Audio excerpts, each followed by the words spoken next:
Welcome to the Everything Actioncast, the official podcast of everythingaction.com.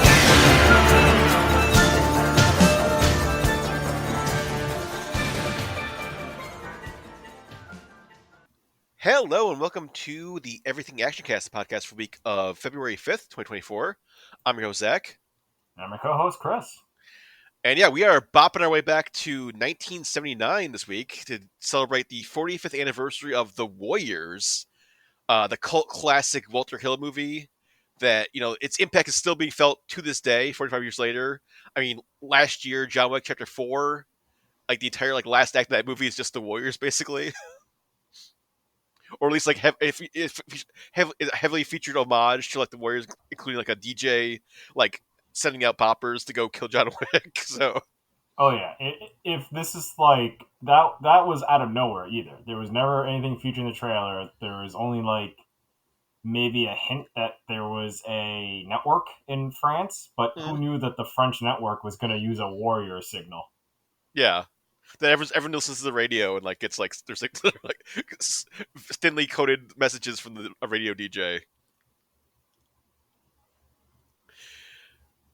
But yeah, and then also so back in 1979, the Warriors, it's also a movie that almost never did it come out or barely came out, but it still had still has huge impact. There was a lot of controversy about it, where because there's back in the 70s, late 70s, especially in New York and all these major cities, a lot of actual gang violence going on, other violence going on, and then there's a lot of violence happening in the screenings apparently, or some screenings were having vandalism or people getting killed apparently. And so Paramount, who put out the movie when it came out, were like, hey, if there's a lot of stuff going on, if you want to take the movie out of your theater, it's fine, we'll pay you back whatever the cost of it to rent it from us was. So it barely got a release back in 1979, but it built up a cult following afterwards on cable, probably in home video, and now we're now it's celebrated as this absolute classic cult classic 70s action movie. I definitely try to remember watching this as a kid, and it just stopped being on TV, and it took me to the early 2000s to hunt down where I could rent a VHS copy before the DVD was released. Mm-hmm. And that wasn't a Blu-ray or anything. It was just a port. And yeah, I just remember the mythos of this movie first. You just hear about it. The references were very vague. You see that Can You Dig It was basically that. Maybe the Can You Dig It and the Warriors come out to play. Yeah. The kid in middle school around the late 90s, early 2000s, you just oh, I think I know that, but I don't know. Mm-hmm. And also, then the posters iconic too, that drawing poster was just 1,000 people, gang members these are the armies of the knights. And you don't know what the movie's gonna be based on that poster. You just think, oh, it's just a lot of people. Yeah, and that's not even the cover. I think I saw the black cover, and then it's the it's just grainy footage of them walking, of the warrior group walking. So it's not even this. This is a cooler cover. Yeah, the original hand drawn poster art. So yeah, I just where that I don't know. I consider myself that lost generation that didn't discover this until way later. But I think it's definitely the power of this movie though. If someone starts clinking bottles together, three bottles together, every person alive knows where that came from, and they'll start saying Warriors come out to play, probably. Right. I think the Rockstar game really brought it back in the light too. They did a really good job of bringing this film into more cult following. I think that was wasn't that an anniversary year, the 30th anniversary or 40th anniversary? Yeah, so I think it was definitely it was an anniversary year for the Warriors, and Rockstar was we're gonna make a game based on it. No, it was 25th. It was from 79 to 2005. Yeah, 25th anniversary. It was a big marketing push. It was a team up, but yeah, Though the Warriors game kind of did some sleazy things where they got like the voice clips, but they didn't pay everyone for the rights. So there is some bad. We'll talk more about the end, but Yeah. Rockstar doesn't look is not exactly the heroes either in this. But the movie itself is also based on a novel by the author Saul Yorick that came out in 1965. So it was a quite a while before from the book to the movie, and the book is apparently neither of us has read it, but apparently just kind of like looking into like Wikipedia and some other sources. Apparently, it's like a lot more like dark and depressing, and like it really digs into like social issues, like social commentary. It really digs into like society and why these like gang members have to be in like gangs and like how society failed them. And that makes more sense in the novel where it's an allegory for the war that the Greek uh, war was showing, where it's like, okay, this is just the life. You know, they had no choice and the struggles. Then the novel was all right, inspired by that, but also looking at like early '80s gang warfare in New York and just sort of the poverty and the like social class issues. Mm-hmm. You kind of get that at the end of this movie. Like they kind of forget that. Like for almost 80% of the movie, they're like, "Oh shit, like we got to remind people that like this New York isn't just like this all the time." Yeah, Because yeah, growing up like in the '80s, like or like coming out of that '80s phase of New York, they cleaned up the image really well. But like this was just New York. Like at some like from the '70s to like '80, I'm gonna say '84. It was just this. It looked mm-hmm. like this for a while until like Mayor Giuliani just sort of said, "All right, we gotta clean up this city." Like the mayor before him started putting some stuff. Mayor Giuliani after that was like, "All right, we gotta do the no broken window rule," where they didn't want broken windows on streets. So because when a building has a broken window, like it invites more people to break more windows. Mm-hmm. And then his policy was, we gotta clean up like the windows first. The mayor prior was like, we gotta stop graffitiing on trains because back then you can just do that. There wasn't nothing to stop you. Oh yeah, I mean, and the Warriors is like just covered in graffiti. Like, Yeah, New it's like York was just graffiti central. I feel like the Warriors and like Taxi Driver are like just the two like just showing like that New York is like just like most dangerous, seediest like like you could like New York is like it's like almost like a apocalyptic wasteland of like crime and graffiti and like Lawlessness. Yeah, yeah. I mean it was. That's why it took a while for New York to clean its image. I mean, LA is no pageant winner itself, but New York definitely just had more movies that showcase that thing.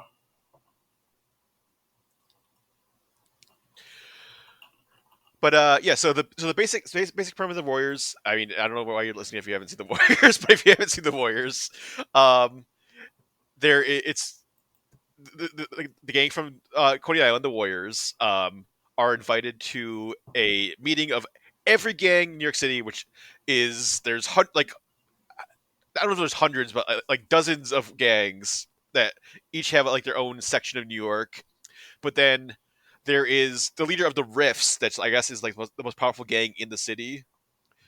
Cyrus calls everyone to a meeting, and then he proposes that they should all work together because they outnumber the cops like 5-1, and they can take over the entire city, and then they'll run the city. But then Okay, oh, no, go on.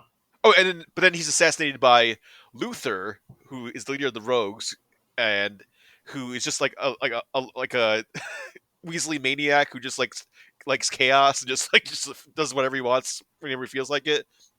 And then he accuses the Warriors of doing it, and then the Warriors are on the run. They have to get back. They have to get from what is it? It's Van Cortlandt Park in the Bronx, right? Or Yep. that back to Coney Island, which is 30 miles. I mean, they're representing at least the original, or not the original, maybe not the original these days, but they're representing the stops that all the gangs come from in each kind of neighborhood territory. Yeah. Because one thing I want to mention is Cyrus did the weird math of saying there are at least 22 gangs there, and then there's 9 representatives, and it's supposed to be what, like 1,000 people in that park?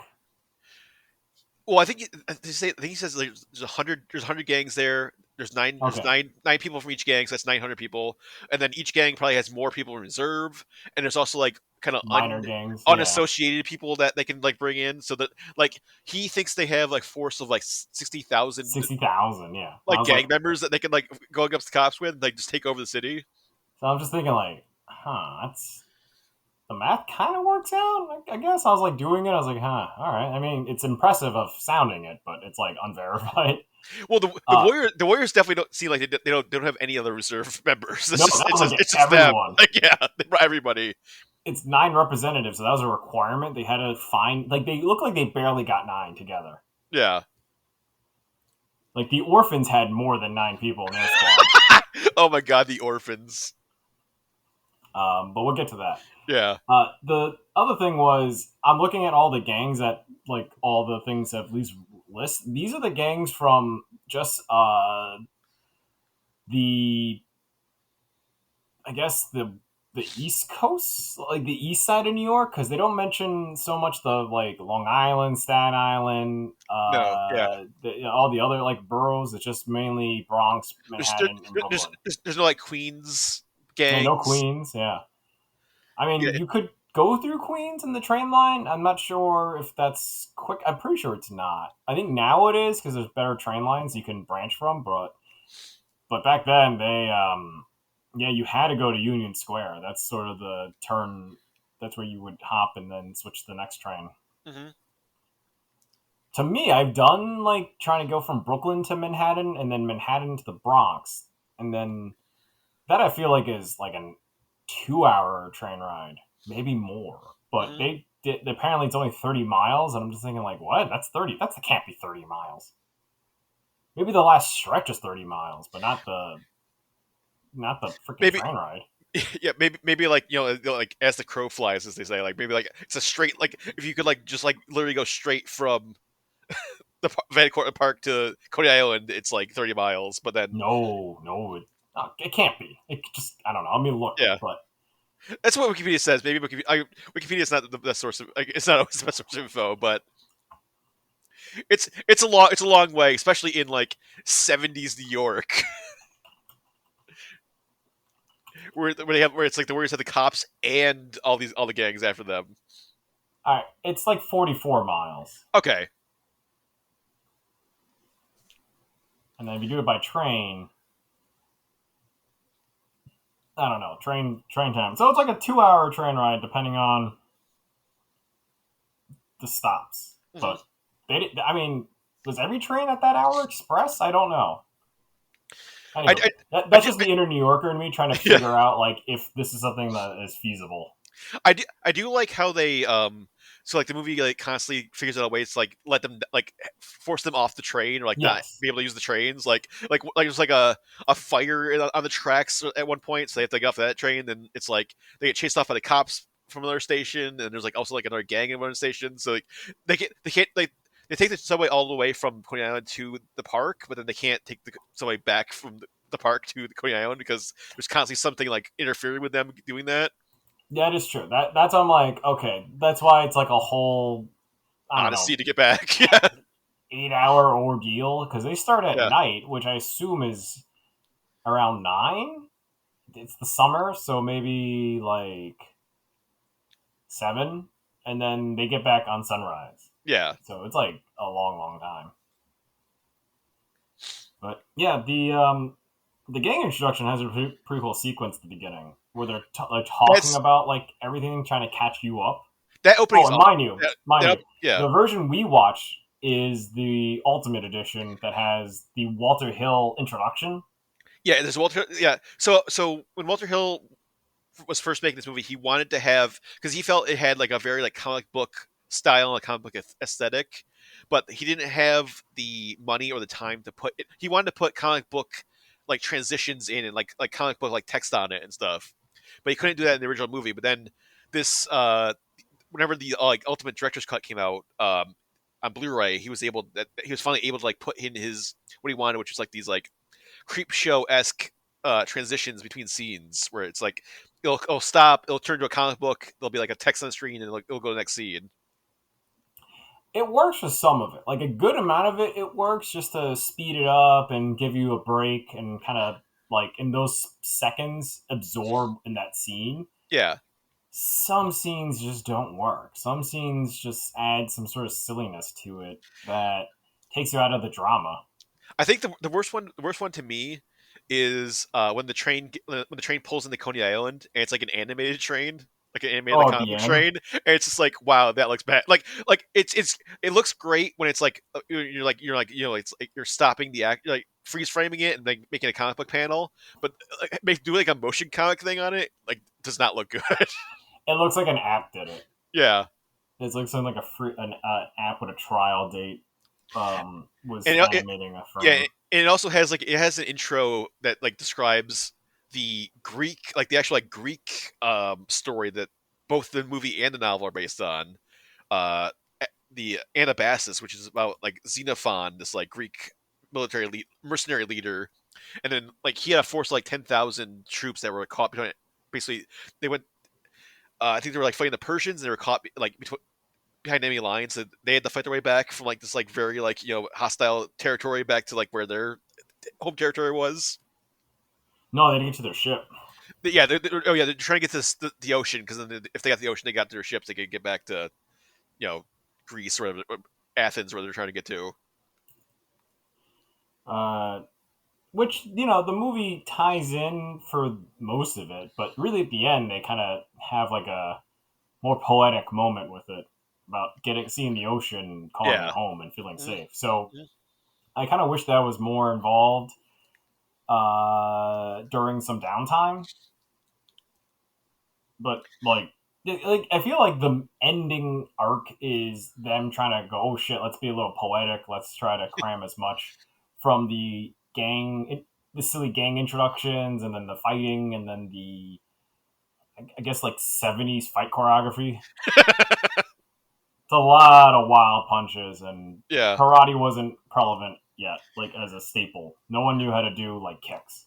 Well, it's interesting because the stunt coordinator is Craig R. Baxley, who went on to make a bunch of awesome movies like Action Jackson, starring the late Carl Weathers, R.I.P., and Icon and Peace, and Stone Cold, and Sniper 2, and then movies without kicking in it.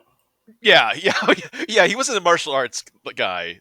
No, a lot of brawling, which is fine, but in the Warriors, it feels like only one gang knew really how to do kicks, and that was just the Riffs. Well, the Riffs are dressed in like full on like they're all wearing like gis, so like they're like a full on like martial arts gang. And everyone else is just sort of cobbled together, and you kind of find out that a lot of them are just kids. It's also funny, like Cleon, like the leader of the Warriors, at least for like the first like 5 minutes of the movie, like it seems like he has like actual like, martial arts skills. Like he's like Jim Kelly. It's so strong with him. Like I'm always shocked about his like appearances. I was surprised again like how little he's in the movie he's in, because like he's like the focus of like the intro, and like all the Warriors are talking to him before the meeting, and then he just gets jumped by the Riffs and just like beaten down, and we're assuming he died. He died. Everyone says every reference of it is just like he was pretty much like beaten to death in that dog pile.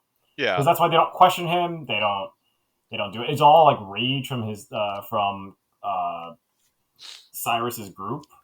Yeah, I'm I'm also shocked like how like the Riffs, like it happens twice in the movie, but like the Riffs just like take information at face value. It's just like they don't question it. They don't ask questions. It's just like Luther's like, no, the Warriors did it. Like, oh, okay, the Warriors did it. We gotta kill them. And then like later on, like another guy shows up and is like, hey, like Luther did it. And like, okay, we believe you now. It's so weird. Like I said, this is why I'm saying the hint is that the Riffs aren't the brightest. Is because that's why I'm like, think about Cyrus is mad. So that kind of gives you an indication where he's just like, it's unverified. Then you think about like, oh, that guy shot it. It's like, we don't have a gun. Like, like, yeah.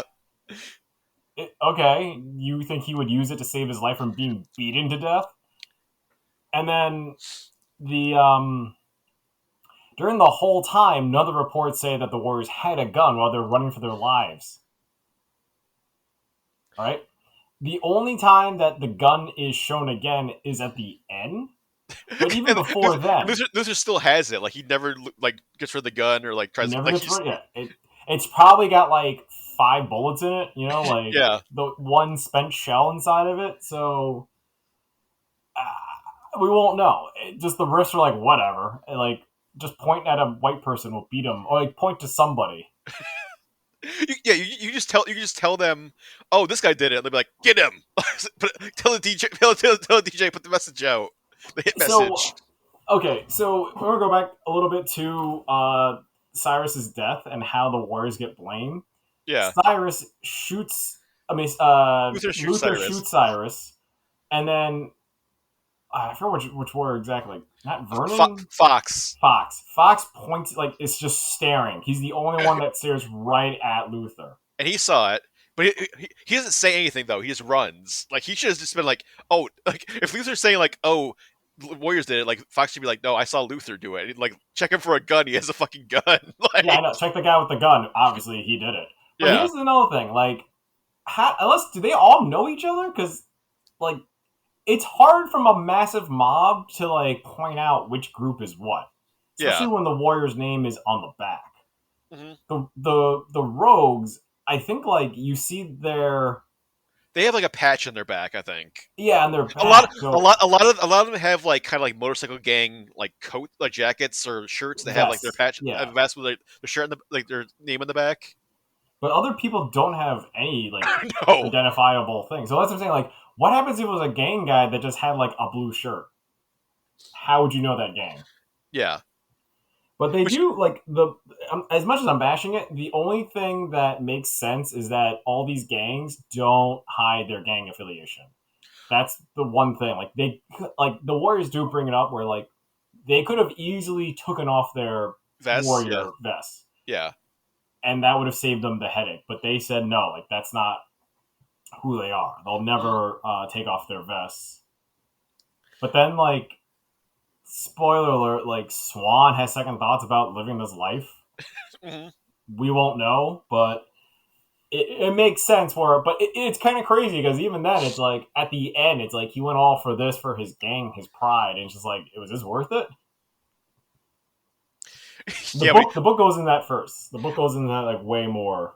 Well, he's got the scene where like when they first get back to Coney Island, it's just like this is what we were fighting to get back to. This shit, like Coney Island in the '70s and in the mid '80s was a hellhole. yeah, So Astral World, if you saw that state, I think it was still open for a few more years, but I think in the early '80s there was like a few more incidences, then they closed it, and then I think in like 1992 and three, they like New York threw a ton of money hmm into revitalizing it, and I think in 1998 they reopened that the famous like wooden roller coaster that's there. Cyclone, yeah. The Cyclone, yeah. But before that, it was just sitting there.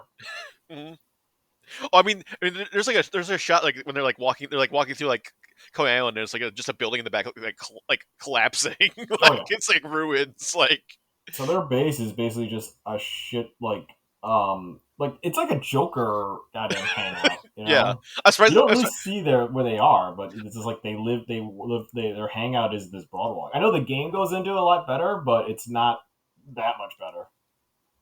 Yeah, I'm surprised they're not like clown based because they're like they basically operate out of like an amusement park. Like Yeah, it's not like the Warriors are coming out of like a gym or like some sort of like rock quarry or some Mayan temple. Like they're not. Mhm. They are just a bunch of I think we're gonna bring this up. Like almost every gang multicultural, except yeah, for like the Rogues. I think.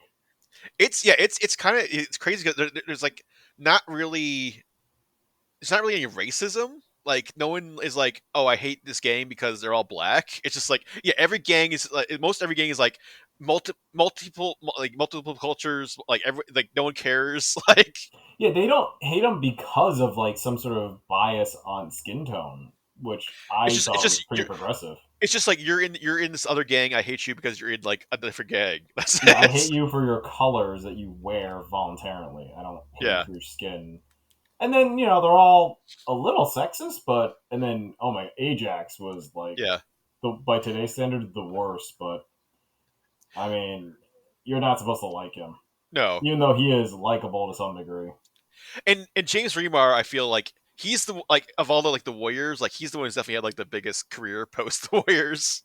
Oh yeah, 'Cause I think he's been in right so after much this he stuff. blew up, Yeah, and before that he was just very like pretty boy guy. I mean, young James Renard, I get it, but he didn't develop that I guess the superstar lead yet. So I know we all know that Walter Hill loved him and then tried to get him in more of his projects. yeah. He was in 48 Hours later, and not sure about any other ones, but Well, yeah, I that mean, that helped him. And yeah. then was 48 Hours after Aliens because he couldn't be in Aliens because like he got like a drug charge because he had a lot of weed on him. I mean, 48 Hours was 82, 80 okay, and then Aliens was 86. 86. Wow. Alien or Aliens? Aliens. Okay, yeah, so that was 86, yeah. Interesting. Well, he's still around. He's still making movies. Yeah. He again. He's not the main hero. He's part of the gang, but yeah, out of everyone, he walked away with like the bigger career. Age, Even though he's Age, like, I'll say Ajax is like the Raphael of the Warriors. Like he's like the hot-headed I don't one. know, yeah, a little way more rougher. He was like Yes, yeah, he was like sexist. He's crude, disrespectful, yeah, rapey. Is yep. another thing. Like his downfall, which in the Greek story of Ajax, he had a weakness in his leg, Hmm. but this was this was a lot. This was It's Ajax's weakness was women. well, I noticed in this like rewatching again recently, like a lot of the downfall or like a lot of the issues that the Warriors run into are like revolve around women. Like so, like Ajax gets arrested by the undercover cop, and then Fox uh gets killed because he tries to save what's her Mercy. face, Mercy. And Mercy causes all the issues like to begin with, where she's like trash talking them when they're because they were about ready like the orphans who are like the lame. They're not even like they didn't even get invited to the meeting. They're just like this like they wear like green shirts that they like wrote orphans on the back of. Yeah, they didn't even get like a patch job. Yeah, but she like comes out of the building and she's like trash talking them and the Warriors. Then like that like pisses off both of them. So then that's why like because the Warriors, like, the orphans were like, ready to like, oh yeah, Warriors, you can like walk through, it's fine. And then like Mercy comes out, and it's like, oh, you guys are a bunch of chickens, like, and then it's like, oh, all right, we gotta fight you now, like, Yeah, her intro is pretty cool. yeah, I like when she bucks and then walks in and then causes basically. I allow the orphans to die, from what is implied. Uh, so yeah, she still lives in that neighborhood, right? Like, or she's just gonna like, apparently she's just gonna live in like Coney Island now, or like she can swan her, maybe try to like escape the city somehow. yeah, their romance is weird. We'll get into that kind of when we get to the part where they have the teams branches off. But let's go back to the orphans for a sec. So, Yeah, go ahead. Yep. so in the orphan scene, are they the ones that burnt the train station? Because they're not, right? Like it's implied that they think another gang did it, but they don't know who. And then the orphans don't seem like they want to play with fire. Yeah. Well, because they escape from the Turnbulls, like the AC Turnbulls, who somehow have a school bus. And they're like the skinheads, but they're like a multicultural skinhead group. They're angry, but they're lovingly angry. Yeah, and then the Warriors managed to get on a train and escape them. But then, yeah, when they got off that train, then like they have to get off that train because like there's a fire going on. And yeah, I don't think we really figure out who set that fire. But then the orphans are kind of like just like stalking them from like the rooftops. So and then they don't even know what the main story was about. They're only defending No, their yeah, territory. They don't know yeah, what happened at yeah. the other place. They're apparently listening to the radio. They're not hearing like that they need to like bop the Warriors. Like, So and then I did like their interaction. I thought it was longer when I first, than I originally thought, but they do give the Warriors a chance where it's like, hey, just don't wear your clothes in our territory. And the Warriors are like, hell no. But then they also knew, like, these guys are nothing. They'll be scared of just the simplest thing. yeah, and like their leader like is such a like Paul Greco, who's like like is such like such an interesting like that you would Ace not think Strucker. you would not think he's like a gang member at all. Like he looks like Ray Romano or something. He's He does. it's like you should like a stand up comic or something. You're not like like you should be like running this gang. So, I'm surprised like he did like his mom's just like yelling at him from like the building or something. It's like Sully, get back in here. but the thing is, I guess everyone there is an orphan? Are Or is they it, or they I have just like no thought it was a idea. cool name? I don't know. So, yeah, that Marcy just comes out of a building, which I guess they all live in. Yeah, And either she's been, sleeping around the gang, or they kind of seem like they're tired of her. No one defends her in that whole group. yeah. They're just And like then when they fine, see go. Yeah, her, they're just like, whatever. Uh, but yeah, I do like that the Warriors silently just make a Molotov cocktail as they're avoiding her. yeah. They're not even like giving a warning. They're just like, all right, bottle time. They did come armed, even though they said they weren't gonna come armed. They were like that was like their reserve. Like Cochise had a Molotov cocktail ready to go. Well, technically, that was just a bottle of booze. Yeah, So whatever booze it was goddamn super strong because yeah, it lit a car on fire that then also exploded and took out a few people. yeah. Because I think one of the reports to Cyrus's like right hand man, which I don't think we even got his name. It was just the new guy.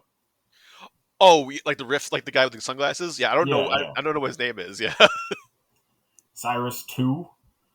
So yeah, he takes over, and then he keeps getting updates of all these gangs failing, but also getting reports. yeah, So someone is just making phone calls and saying, "Yeah, we didn't do it," or someone else saw that they didn't, something didn't happen, and then mhm, calling in. yeah. Uh, so I get like how the radio DJ is sort of the last one to know, getting updates on what's happening, but who? And then during these times, we're getting Luther, who is making phone calls to I don't know who. Yeah, that's a weird mystery of the movie. Like, who is Luther calling? Like, because you think that would be like like a reveal, like, oh, someone like paid him, or like he's like he was working for someone to like kill Cyrus, and but then you find out at the end of the movie, like, nope, he was just like, I just like kill, I just like I thought it'd be fun, so I did it. Like, Yeah, he doesn't even have a boss, and like I feel like that wasn't a big twist. But by today's standards, that would have been more like, "Oh, I'm in charge of this gang." Blah blah blah. It's like, yeah, no shit. yeah, But because he does feel kind of like a henchman, like a big muscle guy, or like the lieutenant to the main big bad who's orchestrating something. I mean Or that's I mean his one of his greatest roles, Sully in Commando. I mean, yeah, I feel like he'd just be that guy. I think even a dumber modern twist, and this is how you ruin the Warriors, is that Cyrus faked his death, and it's actually like Cyrus and Luther working together. Right? Doesn't that make sense yeah, by a modern version of this story? the Warriors are getting too powerful. We had to set them up and get rid of them. Yeah, it was just like a targeted thing, even though it seemed like chaos. Because what are the chances? Yeah, Also, like the police play another role in this movie, being what also breaks up the gathering of the gangs that they could not keep secret. Like you have 1,000 people in this park, and the cops just drive in and then bust the place like really mhm, easily. They get yeah. like down to the ground level like really fast. It's like what's all that shouting over in the the park? Then the the police are just looking at train stations for the rest of the night. We don't ever see them anywhere else but train stations now. Except, well, then like the guys in the park that arrest Ajax, like who do like that sweet like they do like that sweet like slide move with their cop car. Oh yeah, like for no reason, no reason for a slide move, but they do it anyway. Yeah, Uh, so yeah, we'll talk about this part of the train rides where this movie is a lot of them riding the train, which makes sense. But when they get to I think 96th Street, like right as they're entering from the Bronx to Manhattan, and that's where things go wrong.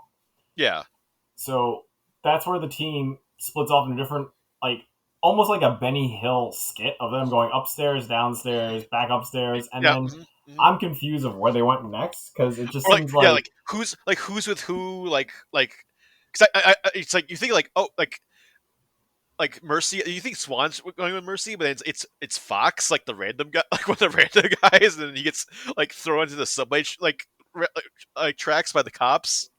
he is unceremoniously killed. Like I Which think, which yeah, you want to go on that the fact? yeah, it was like so Thomas G. Waits, who like yeah he auditioned for Warriors, he got the Warriors, like Walter Hill thought he was gonna be like the next like James Dean, like they were like he and like Larry Gordon, like the producer, like they were like super impressed with him. But then there was like apparently he was like they had a screening where they're like showing him like hey, come watch some James Dean movies with us to just to get an idea like what we want you like kind of like your character to be. And then like they offered him like a drink and he refused it because I think he was like dealing with like substance abuse or like starting to deal with like substance abuse stuff, and he was like, I don't want to drink, I have an issue with it. And then like apparently like insulted Walter Hill, and then they just like were like bad butting heads the entire like rest of like all throughout the like, start of this movie. Like he was like Thomas G. Waits is like running off and like getting high and then coming back and like just like complaining about the lines and like complaining about like a bunch of stuff, and then he and Walter Hill were, like arguing with each other all the time. And then Walter Hill basically at one point just told Craig Zarbaxley like kill this guy, I don't care, get him off my fucking set. Like What and it's like he's killed in a very like just definite end. Unlike Cletus or his name Cleon. was Cleon, or Cleon, there may be a chance. You know, there could have been a loophole or something. No, this guy gets run over by a train. Yeah, it's great. And like Craig Zarbaxley was like, well, we kind of need like this is like you're killing off a major character, like the star of our movie basically, and then we need some time to like set up a stunt, and it's like Walter was like, no, just like figure out something and kill him. Like, Get him out of here. It might as well have been a stuntman in a wig that they like he slipped in a banana peel onto a train track. yeah. Because I think none of the crew mourn the losses of anyone, Well, I except for think maybe like Ajax. But yeah, no one seems to give a shit that Fox gets killed, and then well, they don't know he got killed. yeah Like Marcy's the only one who was with him, but like she yeah, doesn't turn around and say like, "Oh, he's dead." and And yeah, they also don't seem to care about Cleon either, because like their main concern is like who's in charge now. Like they're like, oh, Cleon got like arrested and maybe killed. All right, who's in charge? Like Swan, you're in charge now, and then Age is like, no, I'm in charge. It's like that's what they're more concerned about. They don't really care like about Cleon at all. well, see, that just shows that these guys are like more kids that they don't know the drama and the effect, and that Yeah, you know, all they're concerned about is the game. And I think it's smart just because the movie does that. That's like for like 80% of the movie, it's all about the gang and then not the like the realization and what's at stake. The mm, only time they kind of take a moment of that is when Ajax gets arrested, and then the other guys just watch and they just silently just go, "Oh shit!" Like yeah, cool. But then when they meet up with Swan and them, they're like, "Oh no, he got busted." I'm like, yeah. "Oh okay." Like that's back to them going, "Hmm." Too bad. And then it's not like a heist movie where they lose a member. They're like, "Oh, more money for us." Like they didn't. They don't even have that attitude. It's more them just dealing with it because their main goal is just to get home, and then I guess they'll deal with it. Which I argued that there should have been a little bit more for the more humane side of the guys, but I feel like that ruins the whole tough guy attitude of this movie. Yeah, Walter Hill. All Walter Hill movies are all about like the tough guys. Like Yeah, Like no guy cries. like his first movie was like Hard Times with Charles Bronson. So, Oh wow. and then yeah, then obviously Walter Hill made like we mentioned 48 Hours, but like Red Heat and Streets of Fire and the awesome like 1992 movie Trespass, where it's Ice Cube and Ice T versus I think it's William Sanderson and is it Michael Bean maybe I think. Yeah, lots of awesome movies, and they're all about like super tough guys, like like fighting other tough guys. I'm surprised, and I feel like we got to mention. We haven't we're like 40 minutes in already. We haven't mentioned the baseball theories yet. Oh, that happens really quick. I thought again, another thought it'd be happen longer. I mean, they're probably like besides like the Warriors themselves, like the baseball theories are probably the most like iconic part of this movie, and also like the most like stylistic. Like they're on one end of the spectrum, but they're all like very like uh like their costume design and everything is all like very over the top. And then on the other spectrum, there's just like we were talking about. Like, some of the other gangs are like they just wear like a black tank top or like a t-shirt. So the baseball Furies is definitely the most like theatrical gang. Yeah, they have more of a iconic American look that I guess that's why some people recognize. It's just like they become the secondary mascots to the Warrior. Yeah, just I mean yeah, just the face paint, the baseball uniforms, the bats, like, and that's probably the biggest fight of the movie. Like 'cause that like there's some brief fights, but like that's probably the most extended like the Warriors fighting people scene. Mm, And then I don't like know if it's them and then the punks. I feel like yeah, they're those are on those, par.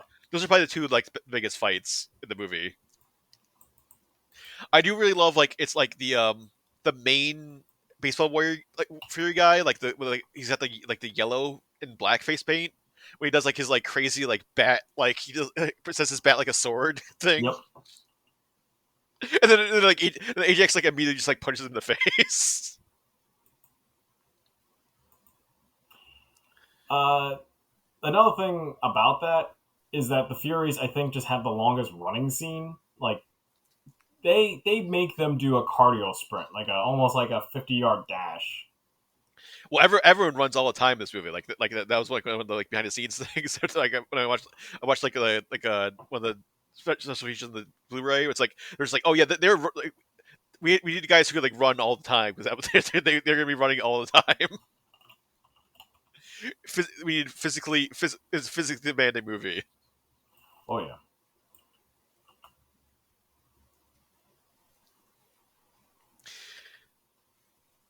But yeah, Baseball Fury is definitely probably the most like iconic gang. Was there any other gangs that stood out, Chris? I think we were talking about like the punks, who one of them wears roller skates. Like In my head, I thought all of them all that, did. yeah, which would have been awesome. Like if the entire gang like roller skaters, so that would have been like a cool dynamic fight scene.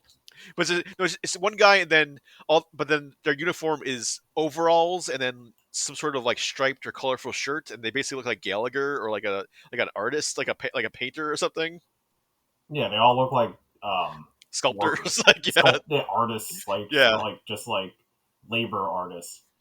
But yeah, I quickly going through some of the gang names.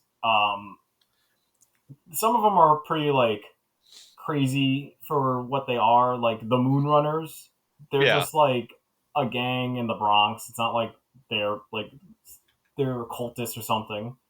The Hurricanes, which is just a gang of, I guess, like Cubans. I'm trying to like my best to like look at the history of these gangs, just Hispanic gangs. Then obviously like there's the punks we just talked about, and then the Lizzies was interesting. Do you want to save that, or you want to go into that? Oh, well, that kind of ties into what we were talking about earlier. Where like it's like women are causing a lot of issues for the Warriors constantly. Um, yeah, because like it's Vermin, Rembrandt, and Cochise get like lured into the list by the Lizzies, who are like I think like I've heard or read somewhere like someone was like they're sort of like they're like if it's like Greek mythology they're like the sirens because they're like luring them to their death basically or trying to lure them to their Ah, death. that makes sense. But yeah, so the Lizzies like invite them to like their hideout, and then it turns out then you find out like oh they're a gang and they've been listening to the radio the entire time and they're like very pissed off that they killed Cyrus or that they're being accused of killing Cyrus. And so that's a whole crazy sequence. Yeah. So in that scene, they focus on one person, Holly, which is the more like I guess the more like athletic girl in that Mm-hmm. gang. Yeah. She's the one that sort of looks nervous and is like not talking to anyone. She's also the girl that gets smashed in the face with a chair. Uh-huh. Mm-hmm. And I can't tell if that actress was a stunt woman or Hopefully. Yeah. yeah, like a lot of that scene plays out just to show the uh like partying, sexual energy of that gang. And then when it gets violent, it just seems like only four of the girls knew how to fight. Right? Like it just like Yeah. how did these girls have stayed a gang so long? Like had their tactics always been let's lower three guys at a time and then we'll attack these three as best as possible? They somehow got guns. They have one gun and then they have like I think a couple knives and then the rest of it's just like Yelling. Everyone just yelling, yells. like throwing bottles at them.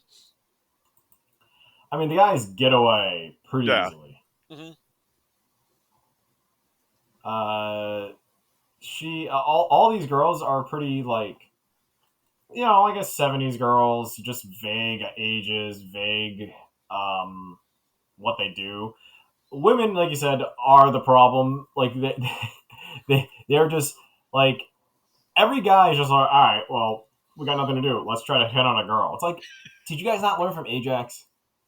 We got a couple hours before like anyone shows up. It's like how do you know they could be like 5 minutes away? Like I think one guy in that group was with the Ajax, right? Or I think two of the guys were.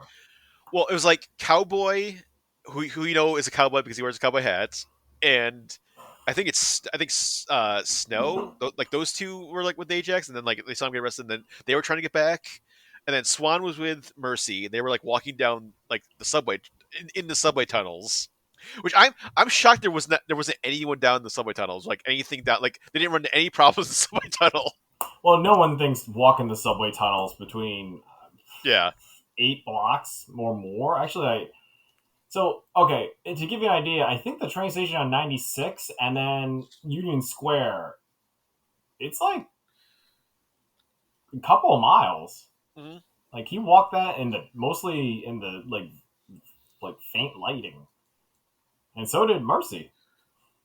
But yeah, the during this time when they're thinking with their dicks, I just think like, don't you know what's going on? These girls, they hear of you and they're like, oh great, you've heard of us. It's like that's not a good thing. Like, Well, I love Vermin. It's like, oh yeah, we are pretty cool. Like that makes sense. Like, well, Vermin didn't see, so I guess this is not like he wasn't part of that group because it's Vermin, Rembrandt, and someone else that are in that Cochise, yeah. Kochi. Yeah, so I guess they never learned about Ajax's problem. Well, I don't because they don't find out because like they don't when they get back to Union Square, then like Cowboy and Snow show back up. So that was after they escaped the Lizzies. They're like, oh hey, by the way, like Ajax got arrested and we're Swan. Like, Okay, yeah. Because I was just saying, like, because they it's fine if because you do that. because the trio got their they were the first ones to Union Square, and they're like waiting for everyone else to get there. See, like, I get confused of, like, where everyone went during this time. I mean, if I paid better attention, I could probably map it out better. Yeah. But some guys, here's another problem. Some guys sort of blend together. Every other member of the Warriors group sort of, like, looks alike. Yeah. I mean, Swan and Ajax very distinct. Cochise very distinct because he has like his Native American inspired stuff on. Cowboy wears the cowboy hats.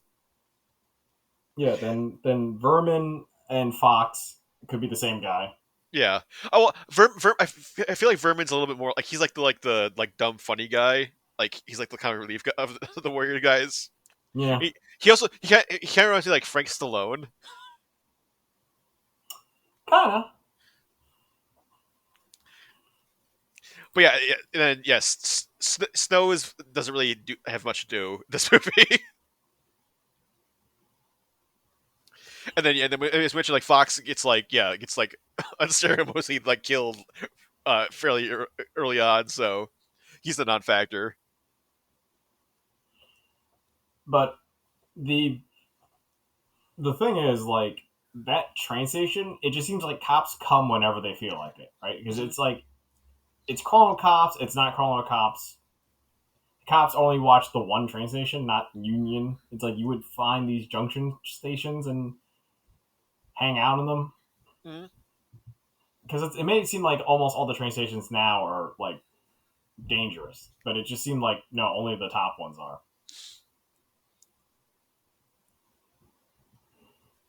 Because they're like, okay, we can't hang out the train station. It doesn't look good because there might be like rival gangs, and it's not like cell phone days, and there's no online.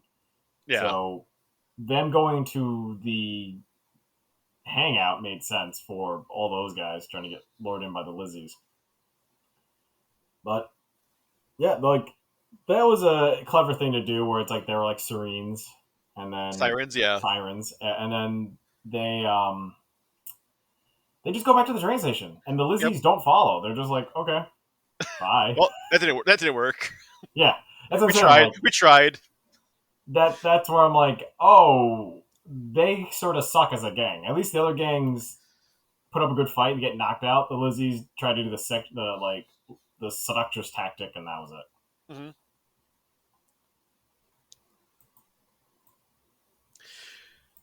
But yeah, eventually they all reunite. They get back to Coney Island, and it's like the final show of the rogues. The rogues. I mean, Luther is like a Weasley maniac, but like he has like a clever idea of like eventually he thinks eventually they'll get back because like he like it seems like he like has an idea like how good the Warriors are, and then so he's like well, they're gonna get here back here eventually to Coney Island, so I'll just wait. We'll go here first, wait for them. We'll drive our like weird graffiti street rod to like Coney Island. They drive what like the Munsters would drive. Yeah, it's like a 1930s like car, but it's like covered in graffiti. So going back to other gangs, there's the gang, the Electric Eliminators. You see Yes, them wearing yep, the like yellow jackets. yeah, Cool name. They don't do anything.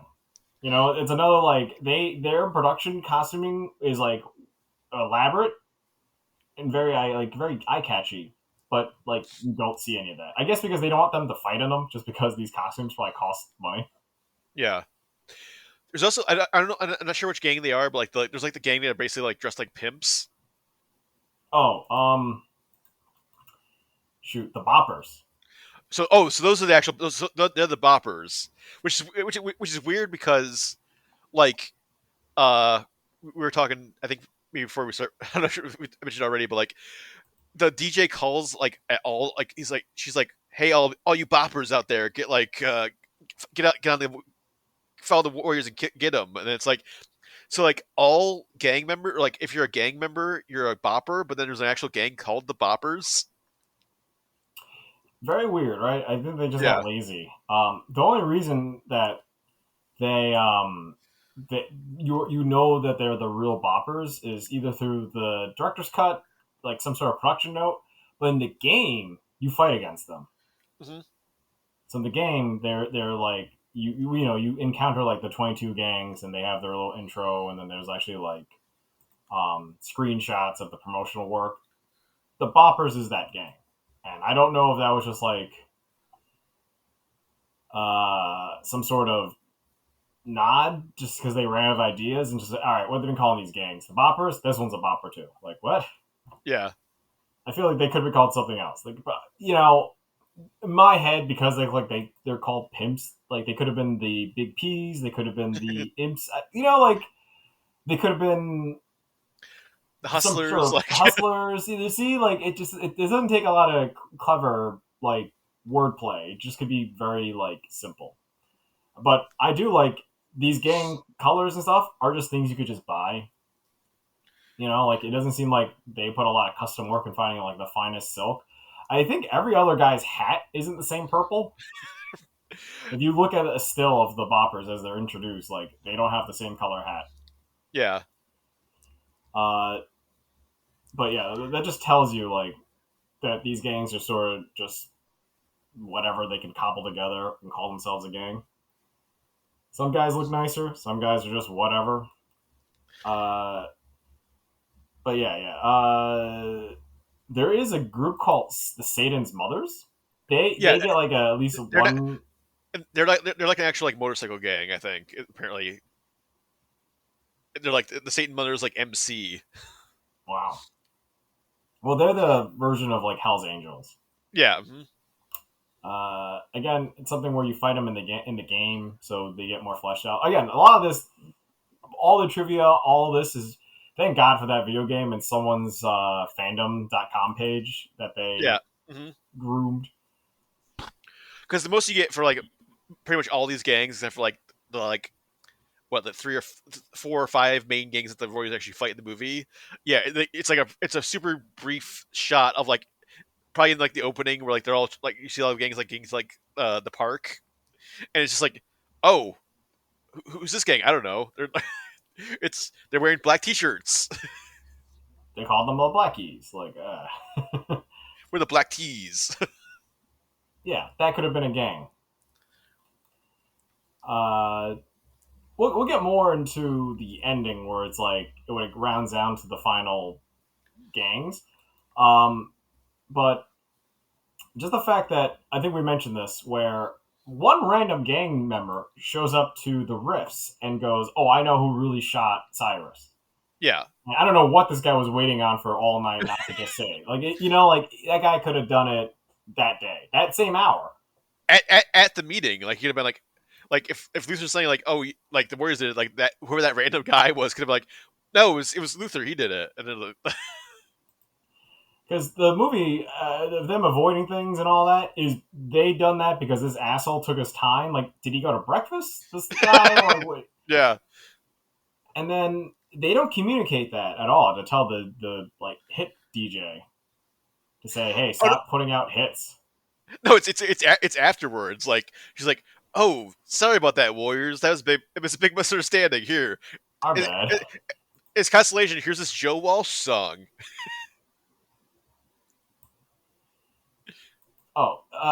And then when we get to the end, we'll talk about like how the music plays a big part in setting the tone. Well, One thing about the Warriors movies, the soundtrack is pretty cool. It's cool, but it's also kind of odd because like there's like kind of this like synthy like score, but then it's a lot of yeah, like, but then the DJ who's actually, I don't think you mentioned it, but is Lynn Thigpen, who probably 90s kids like us know best as the Chief from Where the World's Come San Diego, the game show. Yeah, she's the DJ, yeah. Yep. But yeah, it's like, I mean, I guess not at the time it was like classic rock, but now it's like classic rock. Like it's all like, I mean, Joe Walsh. It's like Eagle. Like he was the like lead singer of the Eagles. It's just like it's all this like. Is this really what like these like New York City gangs like listen to? Like this like kind of like rock like. It's just all the best hits. Yeah. Just music you would like listen in a mechanic shop. Mm-hmm. But yeah, I feel like it's weird. I feel like it'd be like more like and like R&B or like Motown or something. Like I feel more that like with the DJs playing, what the like what that station seems to be playing. But no, I guess they're like a current like a rock station. Like I guess the time would be like a modern rock station. Was Nowhere to Hide like a modern song at that time? That was, well, I think that was like the version here is like a cover of like, I think that was like a 60s song or 50s song maybe. It was like the, I think it was like a girl group who had like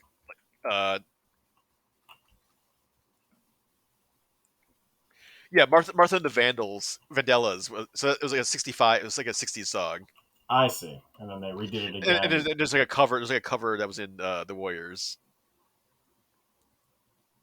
I mean, 10 year, okay, 12 year. That's still modern between 60s and 79. Like that's Yeah, still within but that range. see, it kind of just the vibe I get. I feel like they'd be playing like the original version, maybe. It's not like like a cover song. True, true. More like did you ever play Mafia 3? No, I didn't play that. Like that soundtrack feels more like what the kind of like the with the Warriors radio would be playing. It's all yeah, like Motown and stuff like that. But I guess it's probably more like Walter Hill's like what he likes for music. Yeah, that makes sense. It's just like Especially when he gets like Streets of Fire, where it's like that's like his like musical basically. It's like rock opera. He's very big into like rock and roll.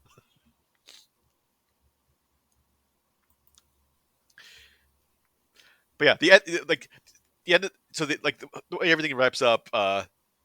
We get the class like the iconic Luther clinking the bottles together and doing the Warriors come out to play, and then uh he and Swan challenges like single combat basically, wait. and Before we then get to that, I want to talk about the part where the Warriors gear up for a final battle, yes, and yep. it's pretty cool because it shows you how like they'll just grab whatever is like available on hand and just find makeshift weapons, and you But it's think that would be something they should have done in the halfway point in the movie, but they do this at the end. yeah, they don't the only weapons they pick up are like they get like the when they beat the baseball furies they pick up their bats, and then but then it's like, oh, they could just like ripped pipes off the wall at any point and been like, all right, we're good.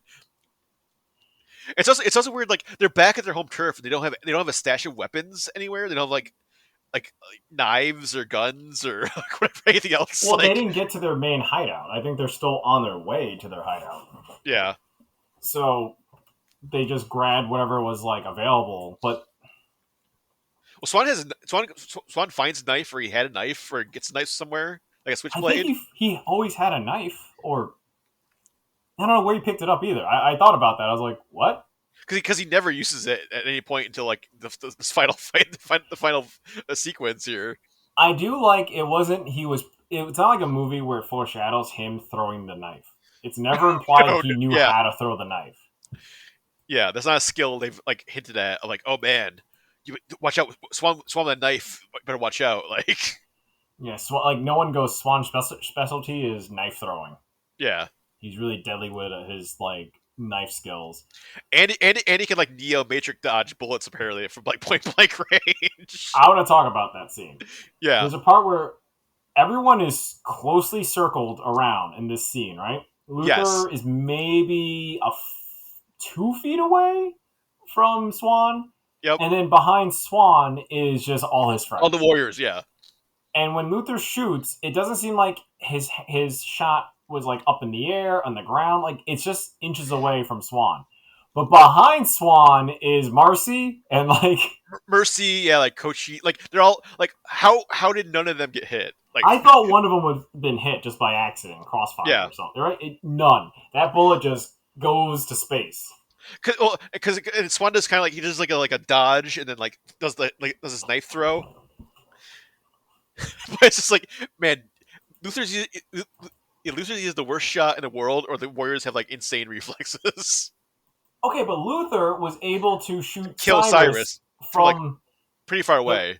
the like 6th row in an open stadium, maybe Yeah. 10th, and from the same gun. Yep.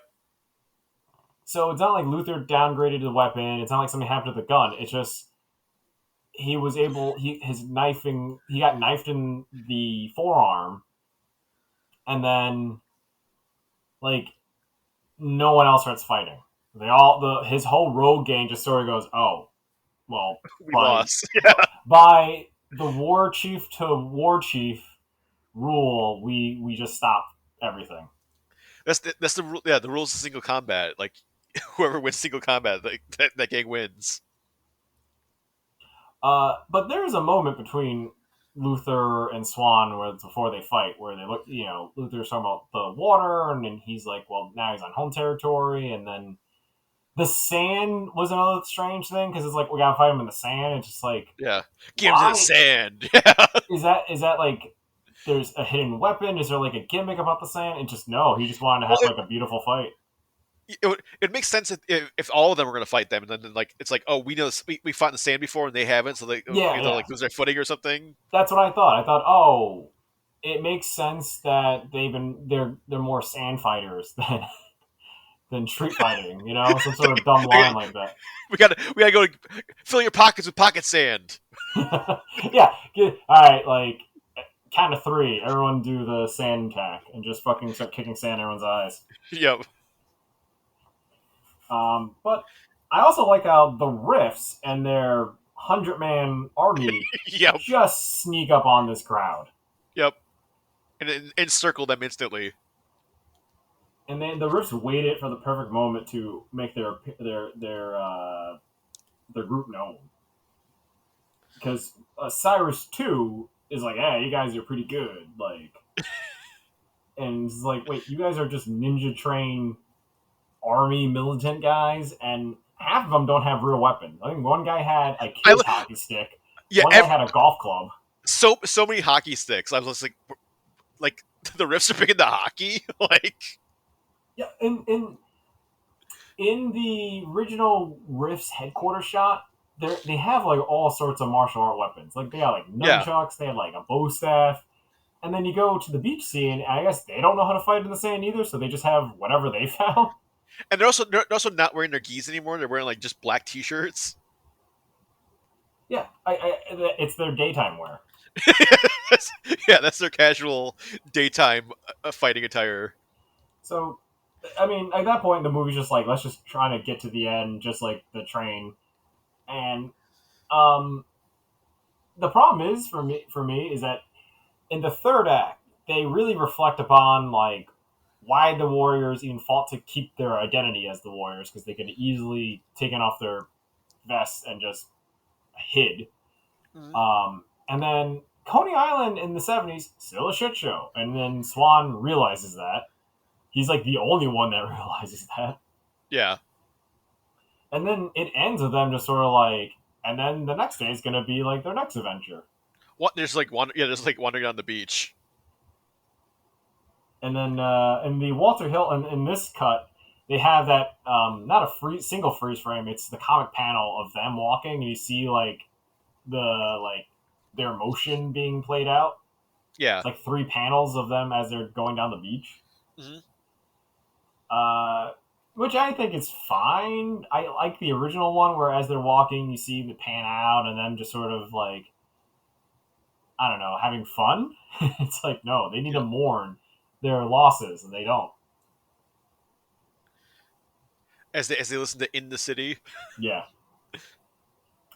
Apparently, in the one of the versions, it's just black and white. It finishes like that. There's like another movie like version of the Warriors. Yeah, yeah. I think like another cut during that scene, it becomes black and white as it starts fading out, and then you listen to it in the city, Hmm. and then the comic one just looks very bright, and I don't mind it. Like it's not the one I grew up with, so I have that bias, but it's okay. There's no closing or outro by Walter Hill, so it's not like it bookends that whole feel. It just sort of ends, and then you just kind of wish there was more because no follow up besides the video game. You know, like for 25 years, you know, Hmm. this cult favorite movie ends, and then you're just sort of left like wanting more, but no one figured out how to make a Warriors movie ever. Like I know there were rumors of remakes and possible like spiritual things, but we never got anything close to this. Yeah. Just homages to the Warriors, not like an actual like not like a sequel or like a remake or anything. Right. Just like other things doing uh Warriors references, including Warrior S, but probably what made them one of the weirdest ones is the DuckTales remake, like the DuckTales reboot had an episode where basically it was like the Beagle Boys, but it was like Beagle Boy, it's like the Warriors, and it was all Beagle Boys, and then like the the nephews and Webby had to like fight their way through like this like army of Beagle Boy warriors. And I think there's definitely there's like baseball fury, Beagle Boys, and like all the other gangs like with the Beagle Boys. I saw that episode like, wow, like, what kid watching this knows what the Warriors is? Hardcore kid. I wish I Yeah, was that cool. and then obviously we mentioned John Wick, and I think a bunch of other things have like paid homage or like had been some sort of like inspired by the Warriors.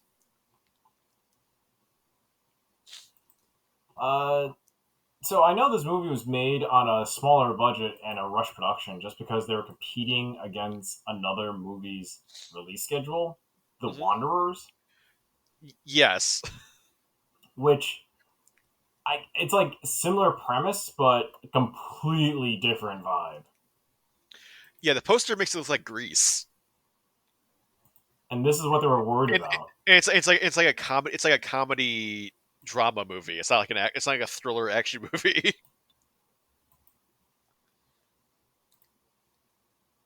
So it's interesting that like that movie scared the production company. Yeah, Paramount was afraid. Yeah, it's like we have to get the Warriors out in theaters before this Wanderers movie comes out.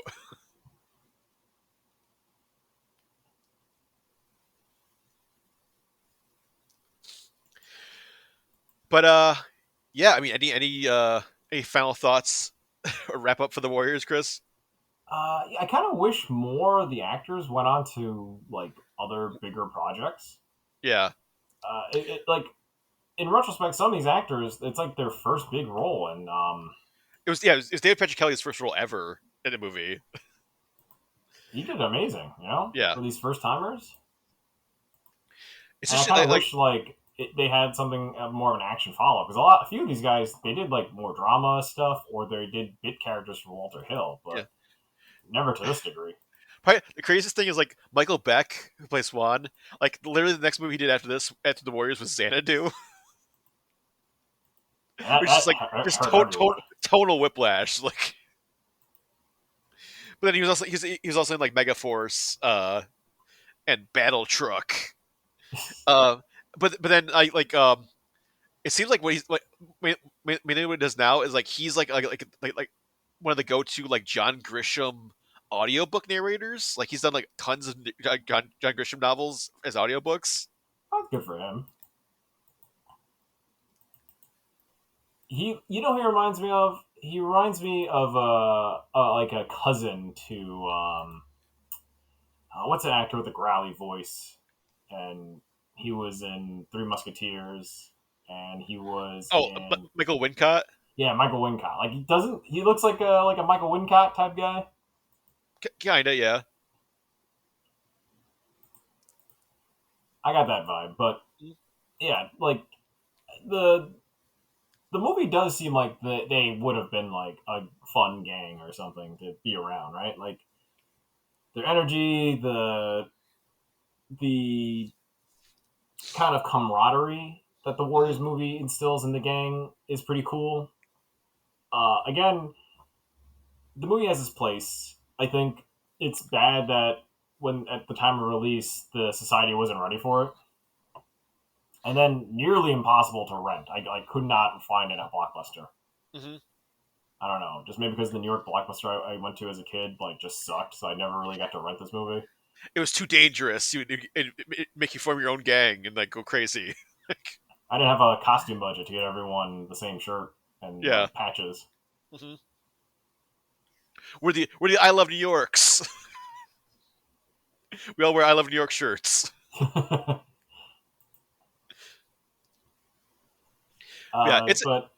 yeah. I mean, yeah, it's definitely it's cult classic. It's still great. It's super fun watch. Like it's a super quick watch. I mean, it's like an hour and a half. It flies by just because like the pacing and just like we're like it's just they're constantly running. It just never stops. Like it's like and yeah, I mean just so iconic moments are still like if you tell someone like can you dig it or like Warriors come out to play like they know exactly what you're talking about. Oh yeah, any action fan, I think it's a required watch just for it checks box a few things. Walter Hill movie, like early '80s action. James Raynor, famous quotes. Yeah. New York in the '70s. Mhm. Like it shows a lot for this movie.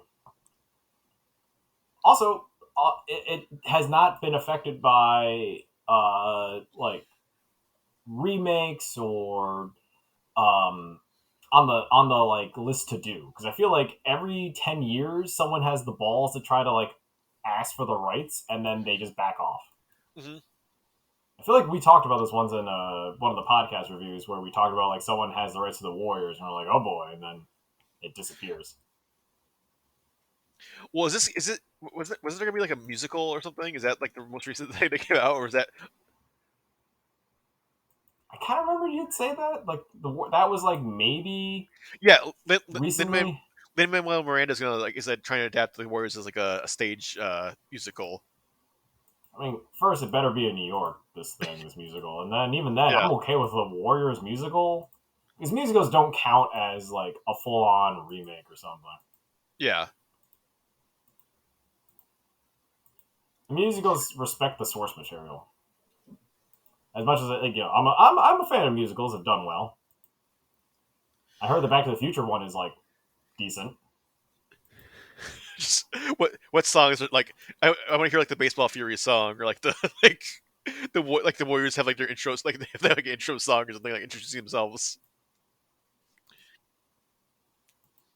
Or Cyrus's speech is instead of like a speech is it's a It's song the now. music, yeah. Yeah. It's Can basically you dig it? what's that Hamilton song like My Shot? Yeah. Yep.